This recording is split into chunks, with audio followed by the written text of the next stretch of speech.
Welcome to our Voice of America studios, Reza Marashi. Thank you for having me. Israel had called on the U.S. administration before the UN General Assembly last month to set a red line on Iran's nuclear program, but this request was rejected by the White House. So what do you expect? Can we expect an Israeli military strike on Iran after the presidential elections in November, especially in case of a Republican victory? Well, let's unpack that a little bit. First, let's talk about whether or not we can expect an Israeli military strike. I think the likelihood of a unilateral Israeli attack on Iran is very low. And the reason why is because Israel does not possess the military capabilities and the military hardware to do the job effectively. That is to say, they could start a war, but they couldn't finish it.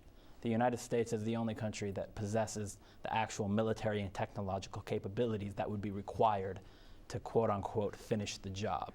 Now, that doesn't mean that the Israelis won't necessarily move forward anyway and then expect America to come in and clean up the mess that they've created.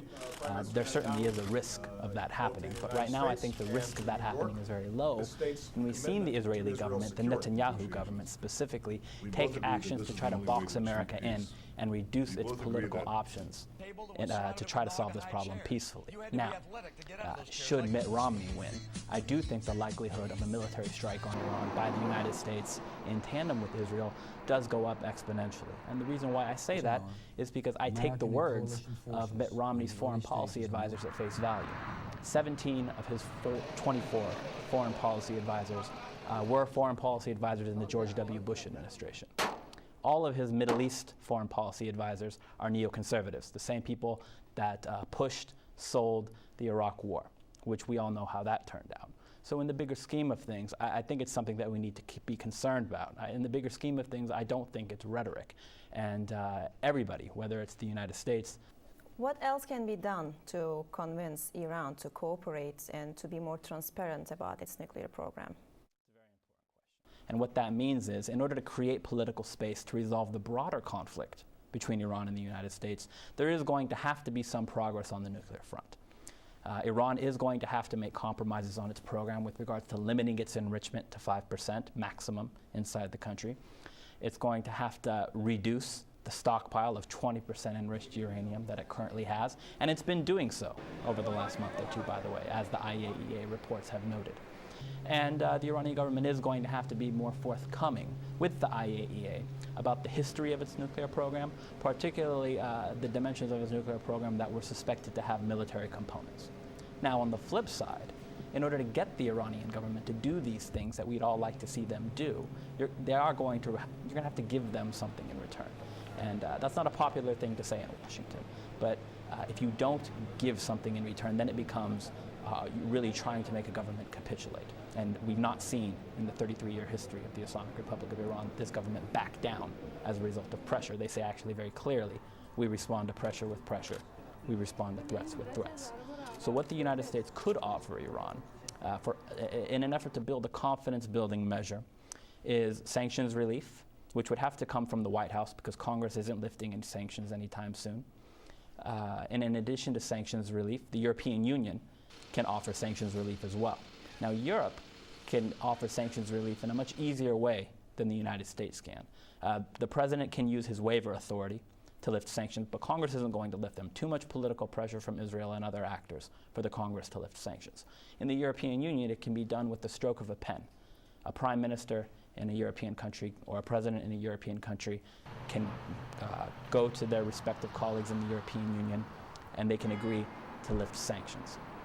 The trick, though, when it comes to sanctions is we're asking Iran to stop doing things, permanently stop doing things. In return, they're going to want a permanent stop to sanctions. And that's going to be very difficult to do, particularly in the United States. Iran is saying, we're not going to give you something, a permanent cessation of something, if you will not permanently cease what you are doing to us as well. So figuring out a way to square that circle is going to be paramount after November 6th, whether Obama or Romney gets elected. I also would like to talk about Turkey-Iran relations. We know that Turkey and Iran, their relations have soured over the Syrian conflict, with the Turkish government supporting the Syrian opposition and with the Tehran government siding with the Assad regime. In the meantime, 9 Iranian spies were arrested in Turkey and they were accused of gathering information on eastern part of Turkey to help the Kurdish rebel group PKK. So in case of a Turkish military... I think the conflict in Syria accurately personifies the broader trajectory that we've seen over the last couple of years, which is an ebb and flow. Iran and Turkey are natural rivals in this part of the world for influence and preeminence.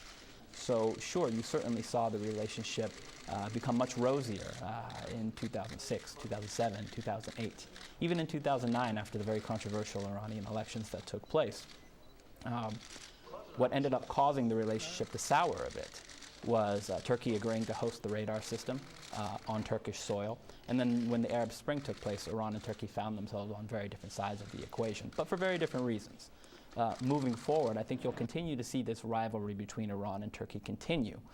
I don't think it will reach levels where the conflict will go out into the open, though. And the reason why I don't think that will take place is because Iran and Turkey need each other.